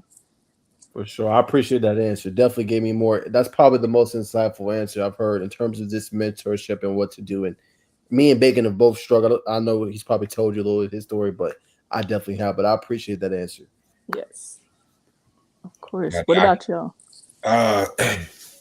Tomorrow, what do you mean? What do you like? Because I know I get frustrated sometimes. I'm like, dang, they can't ever respond to my LinkedIn message. But like, what about y'all? How do y'all see as like a tip to network and to get your foot in the door, I guess? I think what you said was a great answer. Not even trying to gatekeep, but just showing. I was listening to somebody, I can't remember exactly who it was. It was like a big influencer, and it was like, man, I get so many DMs about, hey, can I be your editor? Can I do this? It's like you said, go already and do something. Like, hey, man, like this one guy hit me in DMs, or they already chopping up my film, or they DM me, already did something for me and I liked it. Now I said, yeah, I'll let you do this for free, and it kind of got the ball rolling. So in the world where there's so much going on and everybody's doing everything or the same thing, go ahead and already do the thing first for that person, and then proceed down that. I think that's a big one, and as you can tell, I've definitely embedded that into my membrane. So that's what I'll say. But I definitely, so you just brought up Miss Alyssa Thomas, you know what I'm saying? She's definitely, I don't even think she's underrated, if you don't know the game, but if you look at her resume, she's like, bro, she's like by top definitely top 10 all time in the W for sure. But She's just you know what I'm tough. saying, from studying her, man, just what do you take from her? You know what I'm saying, if you want to talk about on the court, but definitely my question is mainly off the court. But I'm saying if you want to allude to on the court, then definitely do so. Literally off the court. Oh, on the court. We'll start on the court. My coach was like, what? Like when we were younger, I did not watch any basketball. I thought it was so boring. I hated watching basketball on TV. And my coach was like, watch basketball. Like watch it. I think it's like, drinking wine. It's like it takes a refined palate. Once you get it, you get it. Once you learn, like you do one thing. Mine was her spin move. She still to this day does that spin move. But like back in like what 2010, no one was doing. Girls basketball players weren't doing that. Like her spin move down in the paint. She was just tough, and I used to copy it. And once I did it in a game, and my coach was like, "Oh, you took Alyssa Thomas's spin move." I was like, "Okay, I gotta watch film for the rest of my life. Like I gotta put more things into my arsenal." But yeah, I think watching her and just seeing her work ethic, she's always been that dominant and just that tough. Even back when like she actually is we went to the same Catholic school. So she was older than me, but me and my family, we used to travel like 3 hours to watch her play. Like I was obsessed with her game and just like she was putting on for our city. So we used to travel to go watch her play, and she was so tough. Like she would have a double team. They would put her in a box and one, like because she was so good, she would score all the points, and she still would score all the points. Like she was just tough. She was a tough player. So I would say watching her growing up, off the court also, she was just smart.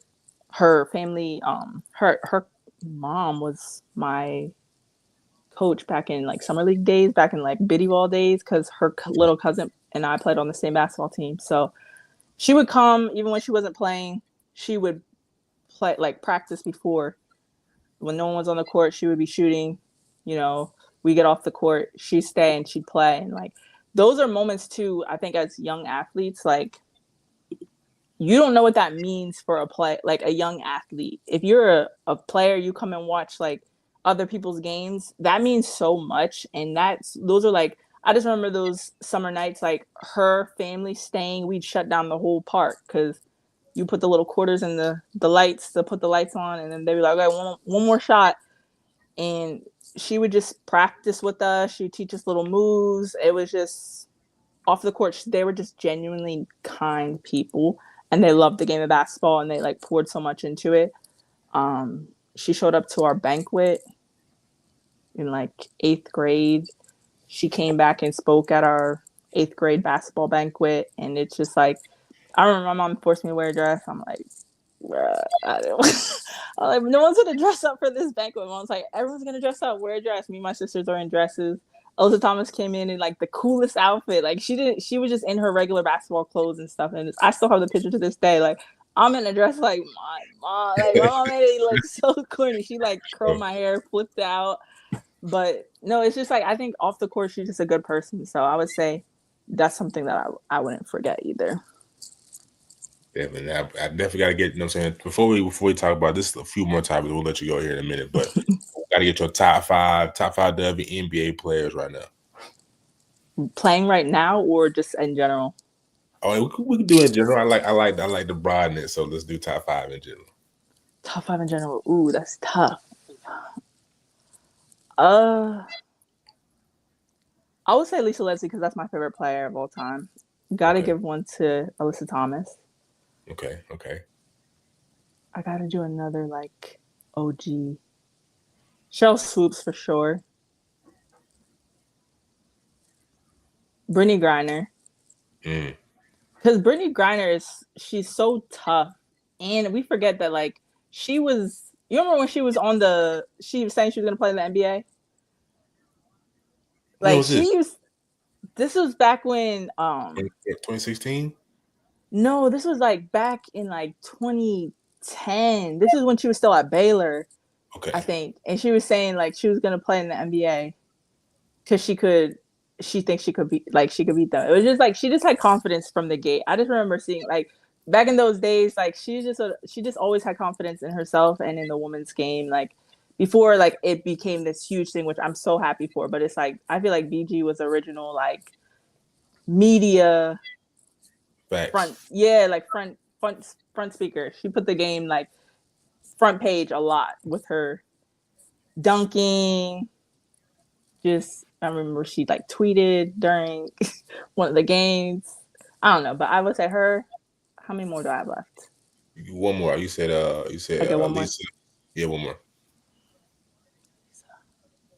You said Lisa Leslie.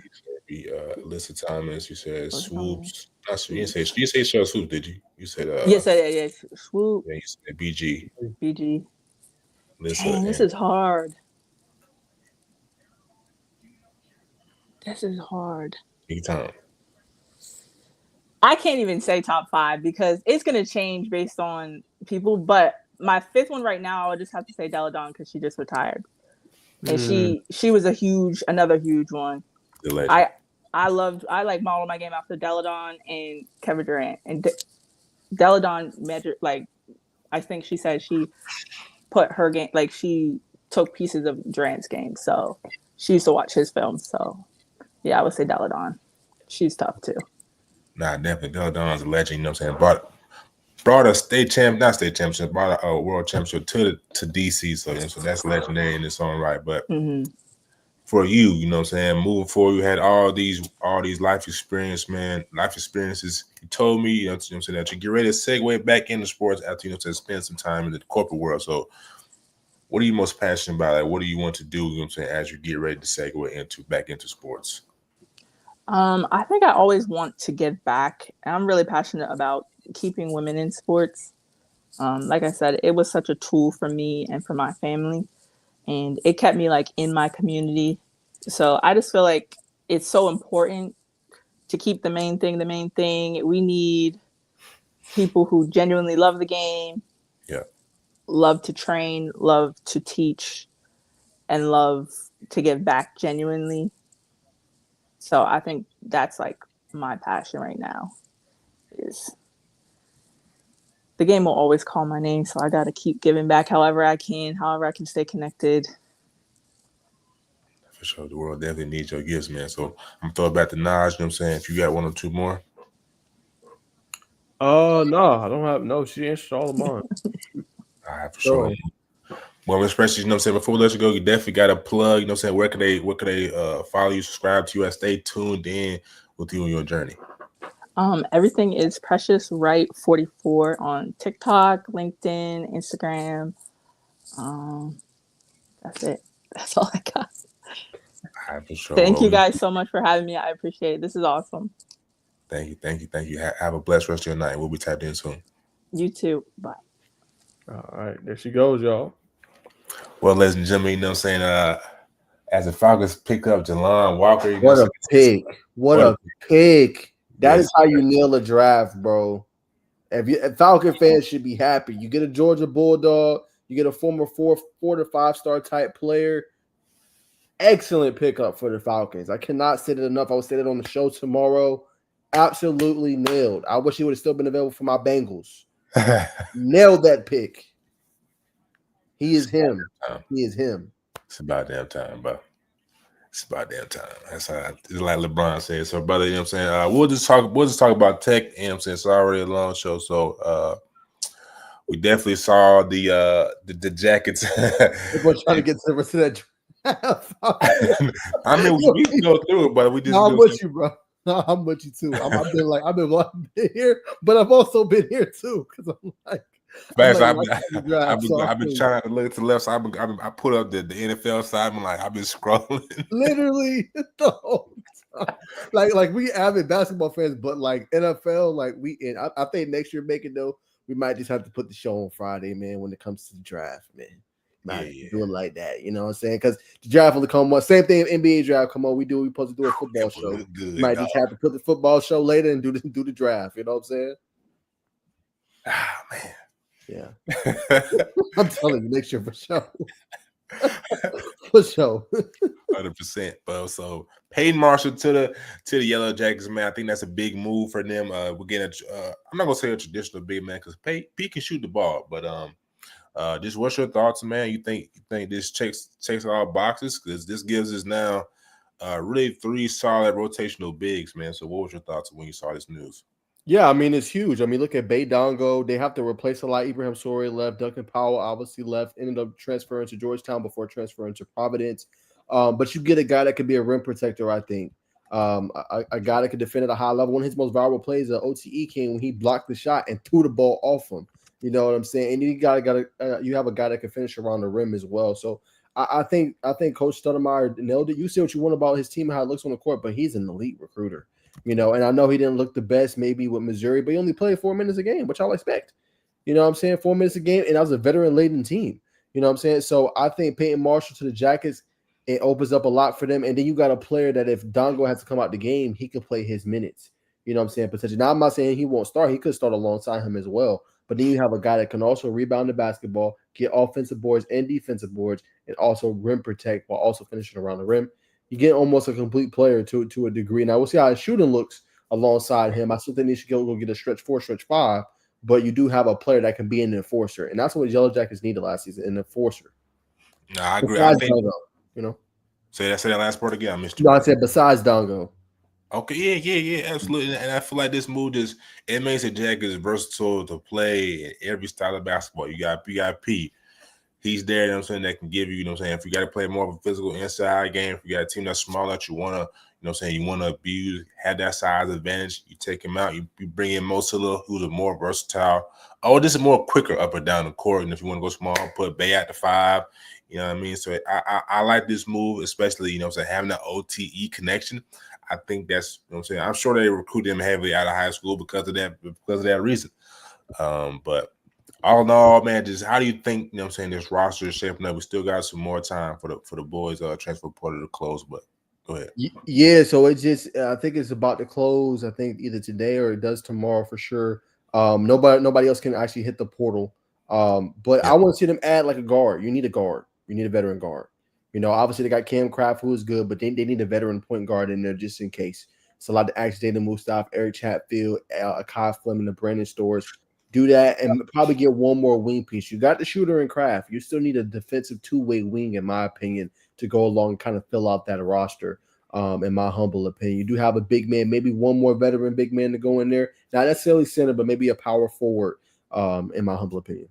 100%. And in context for the people at home, I just found this out today. Shout out to, I think it was Tia Goodman.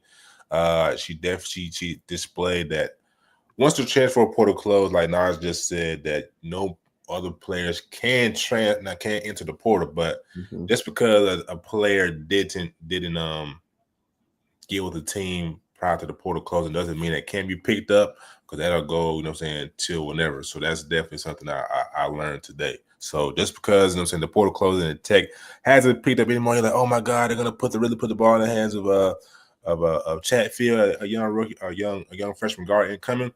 That's not the case. There's still time until the season comes around where they can acquire more players. But we also got to talk about, you know what I'm saying, Malaysia Full Wiley. You know what I'm saying? She looked like she's going to the LSU Tigers. You know, Crystal ball there. Yeah, she's Crystal Ball there. And the Tigers, they lost about 4 or 5 players in the portal. So, you know what I'm saying, just what was your thoughts about that? Yeah, I think it's interesting. Obviously, she's going to a tough coach too with Kim Mulkey. She doesn't rub everybody the right way either.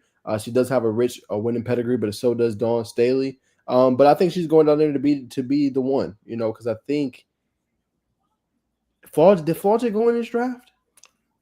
I don't think so. I think so. Let me look it up real quick. I think right. But she can go down there and be the girl. You know what I'm saying? I think it's crucial. She can go down there and be the girl, be an elite player, be kind of the star of the show for Coach Mulkey. And I think that's what she wants. I think that's what she desires. No, right? She did not. Then you got, unless Flaugier hits the portal, but I never heard her hitting the portal. She comes back another year. You got her and Flaugier, dynamic duo, in my opinion. Absolutely, man. I think, and it's going to boil down to that being another, like, who we talked to Raw, man. You know what I'm saying? In the college basketball world for women, they miss those rivalries, and I think, you know what I'm saying, we're going to see it rekindled with South Carolina and LSU, though it never really left. No, she didn't go this year. Appreciate you, Q. Yeah, she definitely will be back. We'll be back for LSU this year. So that'll be a natural rivalry. You know what I'm saying? I also got to throw the floor back to you, brother. You know what I'm saying? Medina, I believe that's her name, Medina Acott. Yeah, McKenna Ott. Yeah, no, that was a huge get. She's from was it Mississippi State? I think it was. Yeah, Mississippi State. Huge get for Coach Staley. You needed an enforcer. Let's just be honest. They missed the Aaliyah Boston. They missed the Camila Cardozo. You got a girl that blocks 1.1 blocks per game, 1.4 steals. She can finish around the rim, right? Shot 65% shooting percentage around the rim, right? And she can also rebound the basketball. Had a 2020 game this past year. It's what you need if you coach Staley. At worst, she's a death piece for your organization and your program. At best, she could be a perennial starter for you. But with obviously Ashlyn Watkins, she's dealing with an injury, coming back from that torn ACL. That's a perfect plug-and-play girl that you have where you won't miss a beat on either end. And if you're struggling to get a bucket, if Kitts is missing, dump it down low to where she can finish around the cup. And it's crazy because she just started playing in 2020 and already see how much her game has advanced. So an elite get for Coach Staley. Absolutely. I was surprised she didn't play a Dell Tech. Another 7. They had like two or three or 7 foot. I mean, not 7 foot, 6'5" plus girls on that team, man. So hopefully, you know, obviously, Medina, she's gonna be that starter for them. But our rotation, we got 3 girls that are 6'5" plus. I mean, I expect South Carolina to be back where they were this year and possibly win it all, man. Though I think Tennessee is a team to look out for. We'll talk more about that next week. It's on a time constraint, but we definitely want to go. I cannot end the show without talking about Miss Keomi McMiller. I'm gonna bring her up real quick. I'm gonna share my screen. After this, we'll talk about the Georgia Stars, ladies and gentlemen. If you're still here watching with us, we definitely appreciate you staying tapped in. Let me put this down. All right. So, Miss Keomi Miller, she attended Penn State. I'm saying she's going to attend Penn State after her tenure at Rutgers. I'm saying known for having just a crazy bag offensively. Been called the Jamal Crawford of women's basketball. You know what I'm saying? If I had her highlights, I would definitely show you. But you know, definitely look her up. Now I know everybody wants to know, if you don't know, the reason why she got tired and decided to leave Rutgers. Just that she didn't feel the culture to win down there, man. She felt like from a quote that she did with a piece of scoopb.com, that through talking with or just being around her teammates, there was some people there or some girls there that really didn't want or have the burning desire to win. She says she's a winner. She don't care how it comes off. The people rub you the wrong way, that's fine. But just not having the culture to win down there eventually, you know what I'm saying, send her packing and send her up to Penn. And already having a relationship with the head coach up there, man. She's like, yeah, I originally didn't want to go there because I didn't want to stay in the dorms, but you know what I'm saying, she felt that burning desire to win that led to her ultimate decision. But most interesting, why I had to bring this up, man, we see her, you know what I'm saying, making that decision at the New York Stock Exchange, man. Of all places, you wouldn't think that's where she would have done it. But brother, you know what I'm saying, you're a big guy in finance. Just what do you think this means just for, you know what I'm saying, the culture moving forward? We're seeing things of, you know what I'm saying, the New York Stock Exchange. We all know that means money, you know what I'm saying. We want to talk about us investing more in the community. But what was your thoughts when you saw this? Yeah, it's interesting. She made that move to Penn State on the basketball side. I actually finished worse than Rutgers. They were 10-19 this past year. Rutgers was 13-20. But hopefully they got the right talent coming in that helps surround her with in order to make sure it goes right. But yeah, back to your point, just in terms of it's just that entrepreneurial investing type of mindset, which I think is crucial. Like I said, we always talk about earn your leisure and everything they do, and how they try to really proliferate our voices out there.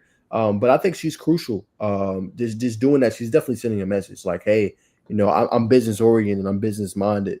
You don't see that for commitments usually. So I think that's a powerful message she sent. She could have did it anywhere, but she went to Rutgers in New York and said, hey, I want to do this. So she probably invests her money. She probably has some different things and ventures she has going. And I think it's smart on her end. And she just showing that, hey, I'm not just a basketball player. That's the real message there. I know about finance stuff too. I'm smart. You know, so I love that she's portraying herself as an image as a very young, educated black woman. Great answer, brother. So we can't get out of here without talking about the Georgia Stars, man, who won on Penn State through that bag. Hey, man, you know what I'm saying? You want to get a high caliber player like, you know what I'm saying, Mr. Miller, you know what I'm saying, with the namesake. But I think, you know what I'm saying, how I was quoted in the article, she definitely wants to win, and Rutgers wasn't doing that. So, you know, she had to get out of that. But I appreciate you tuning in and being active in the comments, Q. Much love to you, brother. But we got to talk about the Georgia Stars. That boy locked in. The Bengals must be on the show. They must be on the clock. Let's see what we getting. I'm a little late. Let me see what they got. Wide receiver. Why? Why did we get him, bruh? Got you a good edge, but you don't like Shamar? No, bruh. No. He's a little young, right? He got some bend, bro. It's not a good pick. Yeah, bro. Claps in the chat. Bro, that's not a good pick, bro. Give you a live reaction, bro. Come on. Oh my Lord, bro. It's not a good pick, bro. It's not a good pick. I didn't want him. Go get Malachi Starks. Nah, facts. Nah, facts. Like, what are we doing, bro? Yeah, I tweaked. 6'5", 257. That's tough, bro. He can play though, bro. You can't deny he can't play. No, bro, that's not a good pick, bro. With that being said, the Georgia Stars, class of 2027, class of 2028. Boy, this has been a show. That's not my move. Well, you know what I'm saying, we almost done, but we're gonna get this. We're gonna get up out of here. But like I said, these Georgia Stars, man, last spring, 15U, they won a junior EYBL Peach Jam. Kind of, you know what I'm saying, put themselves back on that pedestal since winning the Peach Jam for the 17U back in, I believe it was 2015, when they had Wendell Carter, went to Pace Academy, averaged 20 points, 13 rebounds, and Jared Harper. They beat Jason Tatum led St. Louis Eagles back in 2015. But this is the class, ladies and gentlemen. A team that has A.J. Williams, M.J. Curry, who scored 20 points on Grayson last year playing with Grovetown, who's transferring in. I can't remember where he's transferring into, but transferred into the Gwinnett area. Peter Julius, you know what I'm saying, Jaden McHugh, I'm saying Calvin Goss, you know what I'm saying, who's at Jonesboro right now, relentless scorer, Braylon Kraft, and Frash Tisby, I believe, but you know what I'm saying, that's definitely a team to look out for. We got Jaden McCullum right here, Jaden McHugh right here. But this is the team, ladies and gentlemen, to keep an eye on for Shad Tisby. So, brother, you know what I'm saying, I gotta get your thoughts. We talked about this team. We talked about this team off camera. This is the team out of Georgia right now that we've been waiting on for some time, like I said, since 2015. So, how do you think these young men will develop going forward? I think Georgia Stars is an excellent youth basketball program. I think they develop talent good. I first learned about Justin Wise, who's a player for them. You know what I'm saying, like probably his freshman summer, and he was just tearing it up with the Georgia Stars. We seen them obviously last year in EYBL and stuff like that. Bacon and Stars always caught your eye, and just the infusion of talent that they have. I think A.J. Williams was running with them a little bit as well, if he still is, if I'm not mistaken. He's a top 2028 basketball player, already been in the USA minicamp and things like that. So they do a phenomenal job, man, of getting the accumulation of talent and developing those boys. And they go off into bigger ones. I think you're going to start seeing them synonymous with like the Atlanta Celtics.